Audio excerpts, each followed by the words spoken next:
Bueno, gloria a Dios. Eh, Vamos a empezar por el capítulo 13, de hecho, de los apóstoles. Ok. Y vamos a leer desde el 1 hasta el 2. Y dice así la siempre viva, eficaz e inervante palabra de Dios en el nombre de Jesús. 13:1. Había entonces en la iglesia que estaba en Antioquía profetas y maestros: Bernabé, Simón, el que se llamaba Níger, Lucio de Cirene, Nanaén, el que se había criado junto con Herodes el tetrarca, y Saúl. Entrando estos al Señor y ayunando, dijo el Espíritu Santo: apartadle a Bernabé y a Saulo para la obra a los que los he llamado. Entonces, habiendo ayunado y orado, les impusieron las manos y lo despidieron. Ellos entonces, enviados por el Espíritu Santo, descendieron a Seleucia y de allí navegaron a Chipre. Y llegados a Salamina, anunciaban la palabra de Dios en las sinagogas de los judíos. También tenían a Juan de ayudante. Y habiendo atravesado todas las islas Tapajo, hallaron a cierto mago, falso profeta, judío, llamado Bar Jesús, que estaba con el procónsul Sergio Paulo, varón prudente. Este, llamando a Bernabé y a Saulo, deseaba oír la palabra de Dios, pero les resistía Elimas, el mago, pues así se traduce su nombre, procurando apartar de la fe al procónsul. Entonces Saulo, que también es Pablo, lleno del Espíritu Santo, fijando en él los ojos, dijo: oh, lleno de todo engaño y de toda maldad, hijo del diablo, enemigo de toda justicia, ¿no cesarás de trastornar los caminos rectos del Señor? Ahora pues, he aquí la mano del Señor está contra ti y serás ciego. No verás el sol por algún tiempo. E inmediatamente cayeron sobre él oscuridad y tinieblas, y andando alrededor buscaba quien lo condujese de la mano. Entonces el procónsul, viendo lo que había sucedido, creyó, maravillado de la doctrina del Señor. Amén. Bravo, nada más por esta palabra. La oración debe estar dirigida justamente a que el Señor ponga lo que Él realmente quiere dar, no quiere hablar o se le. Señor, te pedimos una vez más, después de haberse exaltado, de haber adorado tu santo, que tú, Señor, por medio de tu palabra inspirada, Dios mío, como dijimos anteriormente, inerrante, la palabra inspirada, Espíritu Santo, la que nos enseña que debemos hacer, siempre viva y eficaz. Hable, Señor, y nos muestre, Dios mío, qué es lo que deseas, Señor, que nosotros entendamos, conozcamos y aprendamos acerca de ti, de tus atributos, de tu personalidad, de nosotros mismos. Somos tu iglesia y de cómo, Señor, somos parte, Señor, de esa gran novia que tú vienes. Lo personal te pido, Señor, que tú me des la gracia, Señor, necesaria para exponer tu palabra, y que, Señor, nada que no provenga de ti, Señor, sea pronunciada por mi boca, en el nombre de Jesús, mi famoso Jesús. Amén. Tía, gloria a Dios para sí. Bueno, tenemos una historia inquietante. Hemos tratado todo este tiempo en el caminar de los comienzos de la iglesia, cómo se ha ido desarrollando, cómo la iglesia se ha ido transformando, ha ido creciendo. cómo la iglesia primitiva ha ido tomando forma y todas las cosas que han ido sucediendo en medio. Podríamos decir de aspectos importantes, como por allá ha hecho capítulo 4, cuando Saulo se define con toda su fuerza a procurar matar a los cristianos y los perseguía, como durante 4 capítulos esta situación ha ido por parte del Señor cambiando, se ha ido transformando, porque evidentemente Dios siempre gana. Eso lo sabemos. Dios siempre gana y siempre cumple su propósito. Por eso la palabra de Dios dice que Él sí o sí cumplirá su propósito en nosotros. Porque en su sabiduría, Él sabe que nosotros vamos a terminar cumpliendo su propósito porque es parte de su voluntad. Entonces vemos ahí cómo debido a esta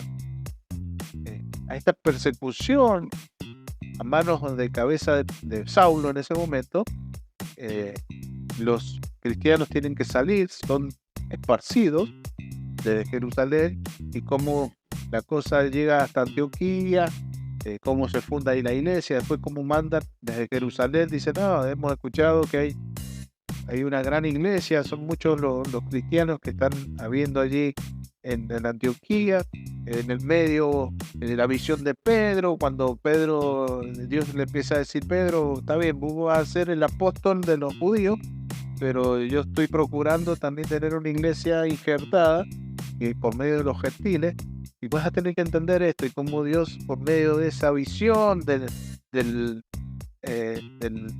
lienzo con los animales para que corte y coma, para que se sirva, va tomando conciencia Pedro de que la salvación no era únicamente para judíos, sino que Dios había elegido también a los que tienen fe. Esto va sucediendo en el medio de mientras esto que está pasando, está sucediendo esto mismo en Antioquía, como de alguna manera reflejando que no se vayan a sorprender de encontrar estas noticias en la iglesia de Antioquía. Mandan a Bernabé para que Bernabé justamente vaya y haga un informe, como el informe que tuvo que entregar Pedro cuando volvió a Jerusalén diciendo qué es lo que había pasado en la casa de Cornelio. Pero, oh sorpresa, Bernabé, como dice la palabra de Dios y lo repite varias veces en el transcurso de cuando habla sobre Bernabé, Lucas, el escritor, dice, hombre lleno del Espíritu de Dios. Evidentemente, gracias a la llenura del Espíritu de Dios de Bernabé, es que Bernabé decide no regresar a Jerusalén, sino quedarse en Antioquía y comienza a pastorear la iglesia en Antioquía. Muestra que, bueno, está todo bien, son cristianos verdaderos, acá hay conversión, pero necesito apoyo. Entonces se va hasta Tarso, donde Saulo estuvo allí más o menos por un periodo de 8 años, reservado en su ciudad natal, después de haber tenido que huir por la persecución que lo quería matar. Se va a Tarso buscando.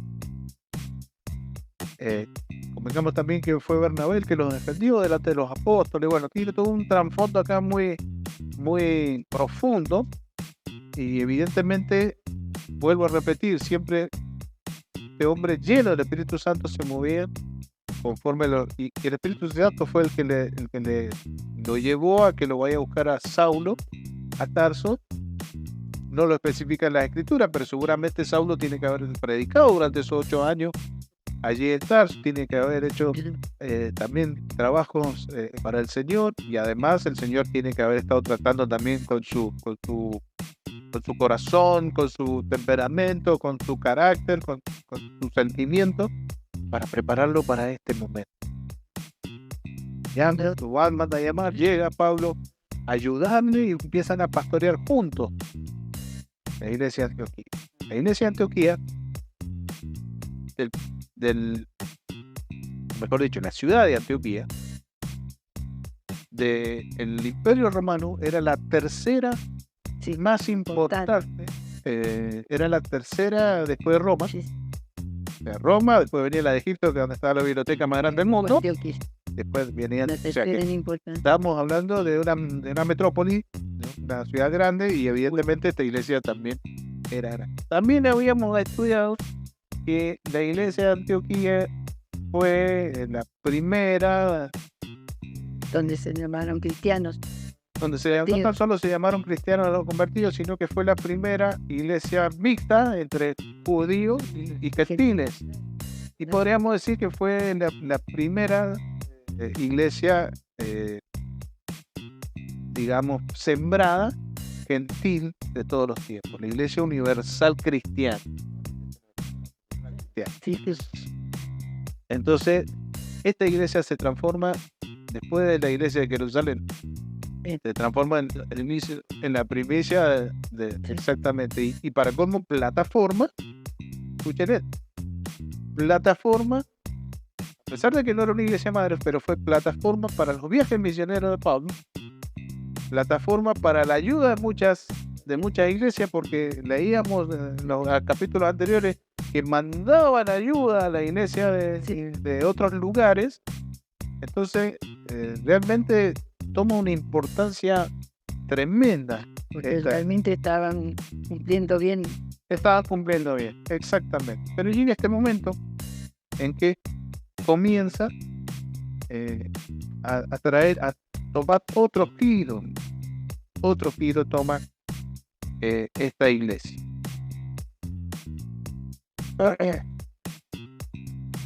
Dice que en ese momento en la iglesia de Antioquía, el versículo 1, había profetas y maestros, y nombra varios: Bernabé, Simón, el que se llamaba Níger. Quiero aclarar algo, y acá vemos la diversidad que había de gente. Níger en griego significa negro, de ahí la palabra del estado de Nigeria en África, ¿no? Así que evidentemente este Simón tiene que haber sido un cristiano judío o gentil, no lo sabemos, africano, negro.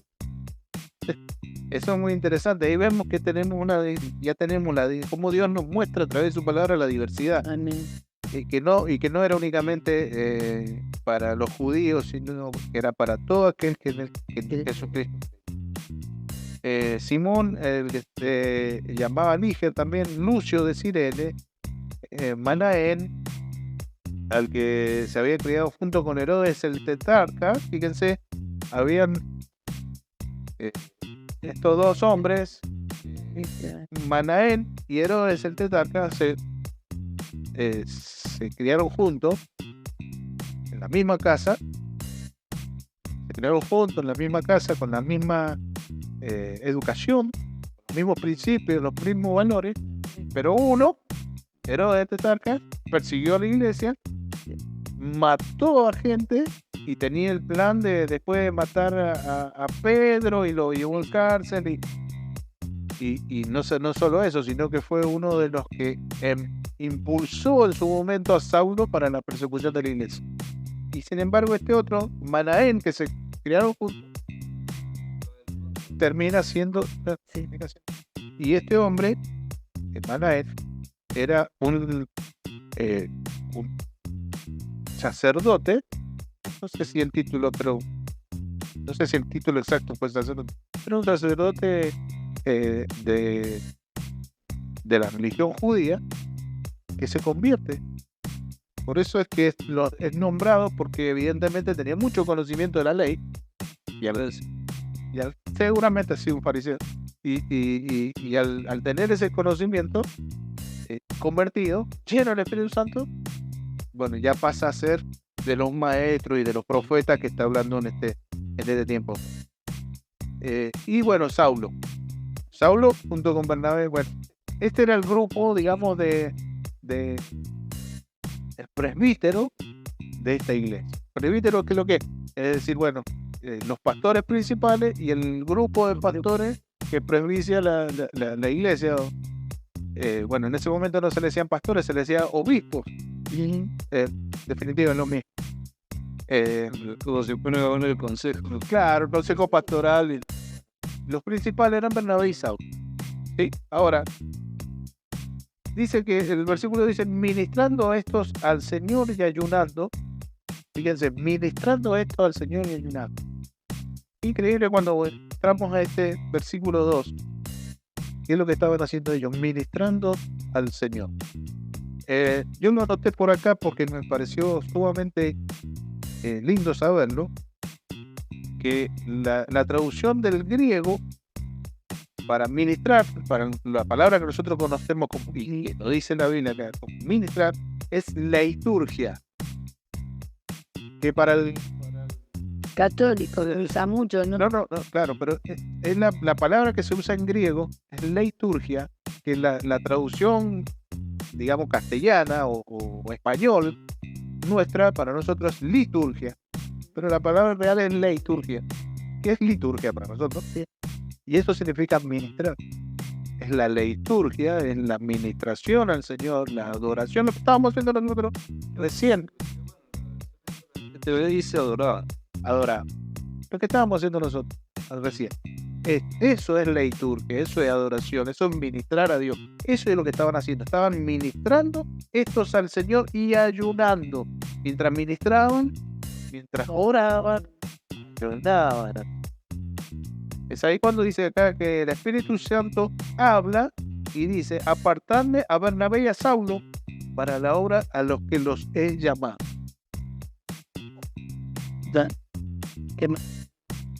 No sé si maravilloso o es un pedido medio agridulce. Yo lo tomo así, porque si yo estoy congregándome en una iglesia donde estoy acostumbrado a escuchar a un Bernabé, me saca de la zona de confort. ¿Por qué? Porque estoy acostumbrado a escuchar el mensaje de Bernabé, lleno del Espíritu Santo, con la sabiduría de Dios. Estoy acostumbrado a escuchar el mensaje de Pablo. Bueno, no es eso lo que hoy el Señor nos pide a cada uno de nosotros. Ya vamos llegando a ese punto. vamos despacito transitando. Mire, hermano, yo le voy a ser sincero. Yo creo que de eso se trata, depender del Señor, del Espíritu de Dios. Porque necesitamos encontrarnos con su voz. Dice la palabra de Dios que nosotros somos sus ovejas y sus ovejas escuchan la voz de su pastor y la conocen. El Señor es el que se quiere manifestar. Y esto pasaba, decía el Espíritu Santo, apartadme a Bernabé y a Saulo para la obra a los que los he llamado. Y ahí viene la pregunta que yo me haría. ¿Y ahora qué?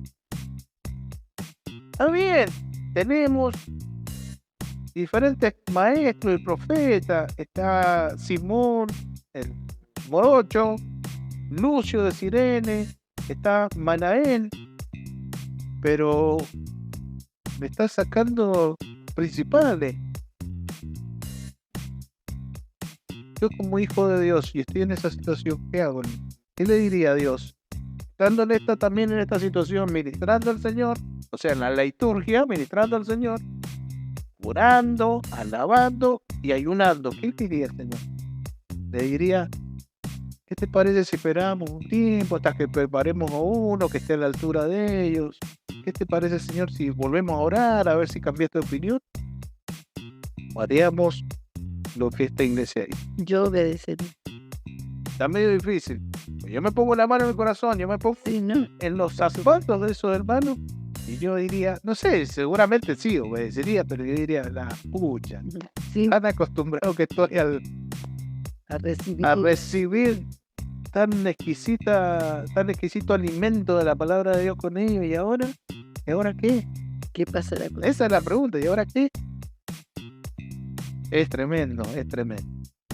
Bueno, pero después dice, entonces, versículo 3 dice, entonces, habiendo ayunado y orado, les impusieron las manos y los despidieron. Entonces, que no hay espacio. No hay. Ahora, ¿cuál es la pregunta que yo me tuve que hacer obligatoriamente? ¿Cuál es nuestra actitud? Situaciones así, por lo general, a lo mejor no en algo tan puntual. tan profundo y puntual como esto, pero en lo general en la vida para el Señor. ¿Cuál es nuestra respuesta? ¿Cuál es nuestra... vamos para adelante, obedecemos porque el Señor, tenemos la creencia, la conciencia y la seguridad de que el Señor tiene el dominio de todas las cosas, o me detengo un segundo y me pregunto, a pesar de que después reaccione, o Dios quiere que reaccione, me pregunto, y si buscamos otra alternativa, buscamos el camino que rodea la situación, somos así, el ser humano es así, la humanidad misma busca darse su propio crédito en primer lugar, y también somos como egoístas, queremos hacer lo que le corresponde hacer a Dios y buscamos nosotros las respuestas. Hay un viejo dicho, lastimosamente católico, que dice: ayúdame que te ayudaré. Y somos así, realmente inconscientemente hasta creemos que debemos ayudar a Dios para que Dios nos ayude. Y ese es un grave error. En esta ocasión vemos que la iglesia no deja ningún... Lo que dice David. Sí, lo peor de todo, claro, que bueno, es una falta justamente de ese conocimiento. Ayúdame que te ayudaré. Bueno. Entonces dice que acá no hay pausa, es continuado. Entonces, habiendo ayunado y orado, les impusieron la mano y lo despidieron. Muchachos, no dudo que en los corazones habrá quedado una sensación agridulce. Agria porque dice, bueno, se nos van los pilares, pero dulce porque saben, están seguros que el llamado viene por el Espíritu de Dios. Ellos entonces, enviados por el Espíritu Santo, descendieron a Seleucia y de allí navegaron a Chipre. Chipre era el lugar de origen de ¿quién? De Bernabé. Bernabé era de Chipre. Entonces descendieron hacia Chipre. Ellos fueron enviados por el Espíritu Santo para proclamar la palabra de Dios. Desde el versículo 4 al 7, ya leímos recién el 4, dice: llegados a Salamina, anunciaban la palabra de Dios en la sinagoga de los judíos. Tenían también a Juan de ayudante. Este Juan es Juan Marcos, el autor del Evangelio, según San. ¿Sí? Y habiendo atravesado toda la isla hasta Pafos, hallaron a cierto mago, falso profeta, judío, llamado Barjesús, que estaba con el procónsul Sergio Paulo, varón prudente. ¿Qué dice el versículo 7 cuando habla sobre Sergio Paulo? Y era un hombre inteligente. Bien, esa era la palabra que quería rescatar. Otra versión, yo sabía que otra versión decía que era varón inteligente. Acá dice prudente, pero en otra dice inteligente. Me gusta más eso. Llamando a Bernabé y a Saulo, deseaba oír la palabra de Dios. Ellos salieron con esta misión. Y acá vemos una cosa que quiero rescatar y recalcar. El ministerio, por poner este título, el ministerio de evangelismo y de misiones, venían tomados de la mano, venían juntos. Nosotros hoy en este tiempo, en la iglesia moderna, por así decirlo, lo tenemos separado. El evangelista, el misionero. Salían a evangelizar y a misionar. Estaban. Yo también siempre entendí que estaban a la par, ¿no? Que era... Claro, exactamente, no hay diferencia en esto. A ver, ellos evangelizaban porque tenían que salir a predicar. No hacían campañas porque la campaña es muy reciente. El tema de las campañas evangelísticas tiene apenas 80, 90 años. Hasta, o sea, 20 siglos para atrás no existían las campañas. Esto es una invención humana. Pero el mismo, sí, porque ellos salían a evangelizar cuando proclamaban, hablaban de la palabra. Claro. Y después misionaban porque bueno, se establecían un tiempo, fundaban la iglesia o sembraban la iglesia. Una vez que la iglesia se podía sostener, apóstoles, bueno, Ahí. salían a otro lugar. Pero básicamente todo se hace lo mismo. Ellos hacían, proclamaban la palabra de Dios y lo hicieron desembarcado en Chipre, de Cesarea, pasaron por Salamina, por Pafos y tuvieron este encuentro con este falso profeta, algo que también nos caracteriza en este tiempo, ¿no? Tantos falsos profetas que se han ido levantando, falsos. Dice, y habiendo atravesado toda la isla hasta Pafos, hallaron a otro cierto mago, falso profeta judío llamado Bar-Jesús. Bar-Jesús.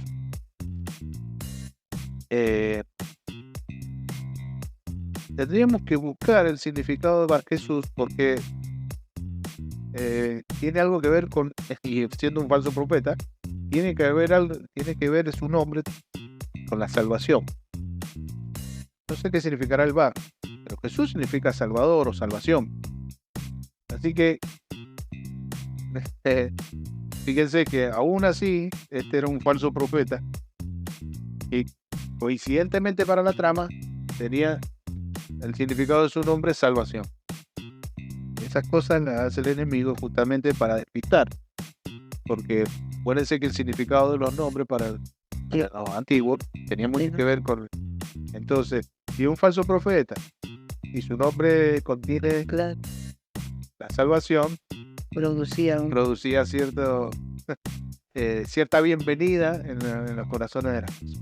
El prefijo, o sea, que está hablando de un nombre compuesto. Era un nombre compuesto. Y va, Por eso yo creo, no me equivoco, significa hijo. hijo de salvación. Y puede ser hijo de salvación. Era porque eran mentirosos, eran falsos. Claro, por el tema de que Ajá, hijo de Timeo. Sí, ahí está. Tienes razón. Entonces, hijo de salvación debe haber significado Bar Jesús. Claro, Entonces, eso parece que, opa, gente lo que pasa es que acordaste que se se viste el Juan. engaño. Y ahorita acá, justamente, lograba, sí, Exactamente. De eso es lo que nos hace notar el escritor cuando escribe el nombre de su profeta. Exactamente. Fíjense que inclusive el escritor como que revela el verdadero nombre de Bar Jesús y más adelante le dice el nombre que es traducido al otro idioma, que es Elimas.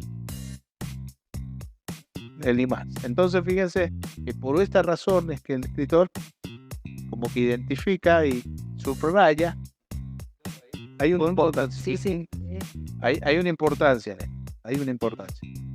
Entonces dice que falso profeta judío llamado Bar Jesús, que estaba con el procónsul Sergio Paulo, varón inteligente, llamando a Bernabé y a Saulo, deseaba oír la palabra de Dios, pero le resistía Elimas, el mago, que es Bar Jesús, sí, el mago, pues así se traduce su nombre, procurando apartar de la fe al procónsul.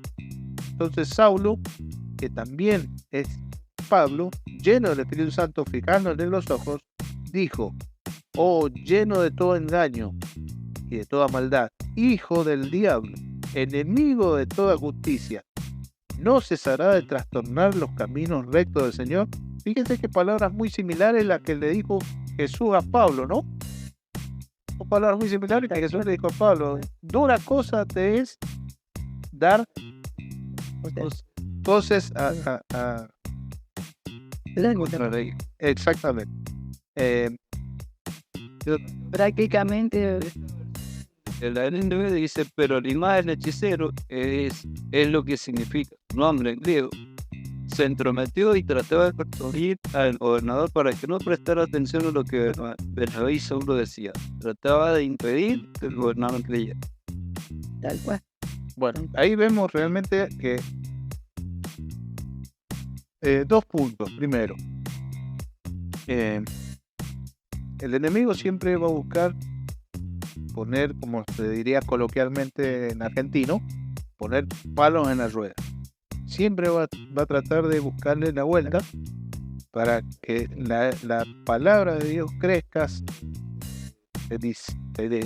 disemine por todos lados, y sobre todo si hay un alma deseosa, como en este caso que habla de Sergio Paulo, procónsul, un hombre inteligente, tenía ese deseo de escuchar la palabra. Acuérdense que la Biblia dice que Dios pone tanto el querer como el hacer en nuestros corazones. Entonces, ese deseo evidentemente fue puesto por el Espíritu de Dios sobre esta persona inteligente. Y vemos una persona, ahí podemos notar otra cosa también, que la inteligencia misma, y la Escritura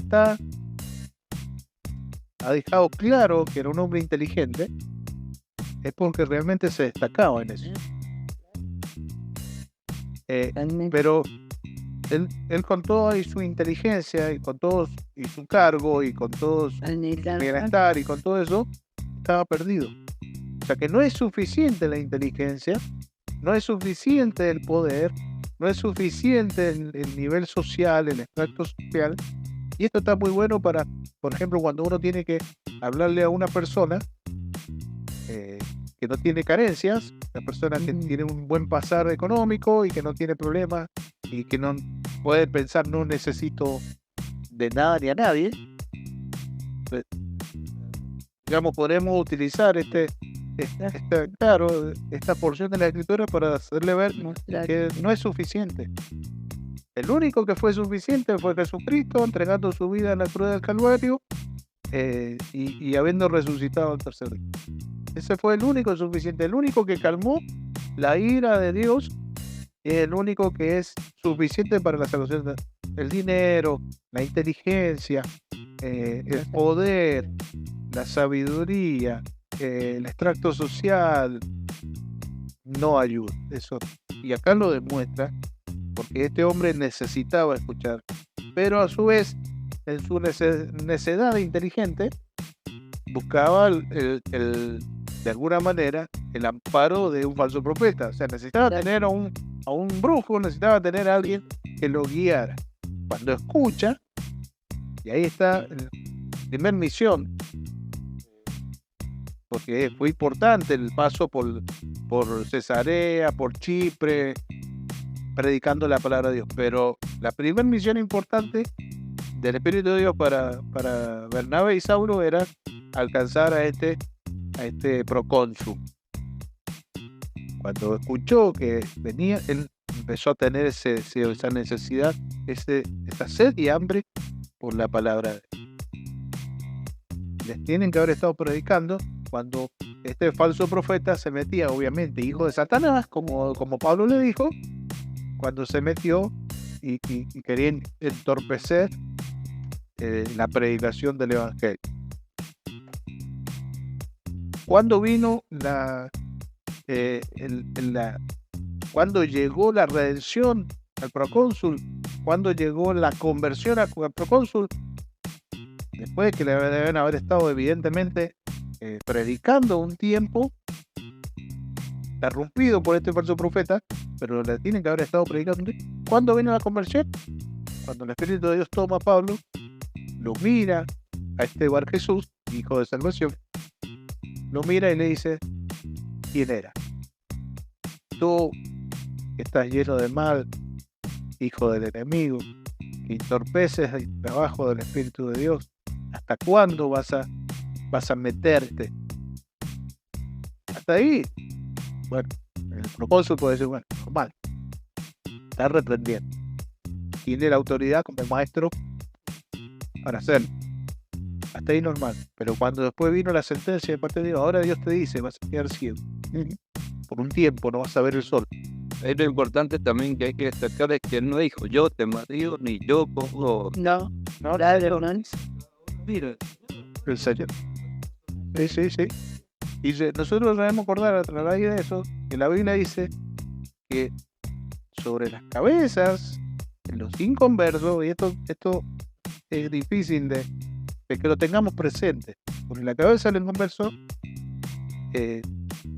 como que están depositadas ahí, suspendidas, ascuas de fuego de la justicia de Dios sobre los inconversos. Esto quiere decir que Dios no está contento con el inconverso, que no es decir Dios nos ama a todos por igual. Converso, que no está en conversión, Señor, está ahí latente a que la justicia de Dios caiga sobre su cabeza como aspa de fuego. Por eso el Espíritu de Dios le dice, como lo leíste recién, volverlo a leer, Marco. Ahora mira, el Señor ha puesto su mano. Ahí desciende la... Está bien. Wow. Fue dejándolo ciego por un tiempo. Me imagino que después más adelante ya veremos si se convierte o no. Pero por el momento fue así un toque. Tic. Toque. Bueno, cuando sucede esto que sucede, que empiezan a caer, se empiezan a nublar la vista y se oscurece su visión y queda ciego y empieza a buscar a alguien que lo ayude para... Ahí donde el procónsul dice maravillado, oh, todo lo que me han dicho delante de él, sí, todo lo que me han dicho es verdad. Ahí llega la conversión para este hombre. Ahí llega la conversión para él. Y eso nos llama a dos caminos que tomar. Nunca pensar de que necesitamos hacer algún tipo de prodigio para que la gente crea. No es así. No es así. La obra es del Espíritu de Dios, la obra es del Señor. En ese momento Dios utilizó esto sí para su gloria, como en su momento Jesús utilizó el haberse tardado un día más en ir a Lázaro que ya había muerto. Tenía un propósito, era para la gloria de Dios, era para que se manifestara la gloria de Dios ahí. Nosotros a veces pensamos de que para que la gente crea tiene que haber un prodigio, tiene que haber un milagro, tiene que haber... Y no es así. Me gusta lo que hay. Fíjate, hablando de eso, ¿no? Acá el versículo. ¿Dónde llegan? Sí, hasta el 2. Pero para apoyar eso, dice, cuando el gobernador vio lo que había sucedido, se convirtió. Fíjense, dice, pues quedó asombrado de la enseñanza acerca del Señor. O sea, no es que se quedó asombrado por la vida de Dios, la mano. Claro, lo que sucedió, acontecido con el hechicero. A él lo que lo asombró fue más que no la enseñanza, y el otro lo respaldó. Pero ahí la verdadera conversión del vino porque se le abrieron los ojos por la enseñanza. Claro, o sea que la misma palabra dio fe de la palabra, dio testimonio de la palabra misma. Por eso es que nosotros entendemos, conocemos, sabemos y creemos por fe de que la palabra de Dios se testifica a sí misma y es la única que nos lee a nosotros y no nosotros a ella. O sea, cualquier libro común uno lo lee y lo interpreta. Cualquier libro común. La escritura uno lo hace en reverencia y con el auxilio del Espíritu de Dios. La escritura nos lee a nosotros, nos dice en qué condición estamos nosotros y qué camino debemos tomar para salir de esa condición caída en la que estamos. Y esto es lo que sucedió. Bueno, no tenían en ese momento a lo mejor el Nuevo Testamento para predicarle a este procónsul, pero sí con la demostración. Y ahí viene la otra parte, es decir, Dios nunca pierde, porque el enemigo pensó de que utilizando a Bar Jesús como falso profeta iba a sacar de ese deseo de la palabra de Dios al procónsul, y sin embargo Dios lo termina utilizando para mostrarle su poder, mostrarle cómo son las cosas. Y lo otro que vamos a ir viendo, vamos a seguir el miércoles que viene, vamos a ir viendo también es que realmente la predicación de la palabra de Dios, el ejercicio del cristianismo tiene estos dos caminos, el de la agridulce, el sacrificio, y también el de la sensación de que Dios nos respalda y de cómo Dios está presente y cómo Dios es vencedor siempre. O sea, es por eso decía yo, este sentimiento agridulce, ¿no? Agridulce, contento, por un lado porque se va, el Espíritu de Dios los manda, y por otro lado decir, bueno, Y ahora, ¿y ahora qué va a suceder? Esto es lo que tenemos que aprender en este tiempo. Es que el equilibrio de todo eso, el equilibrio de esas dos sensaciones, solamente. ¿ves? Cerramos acá hoy. Bueno.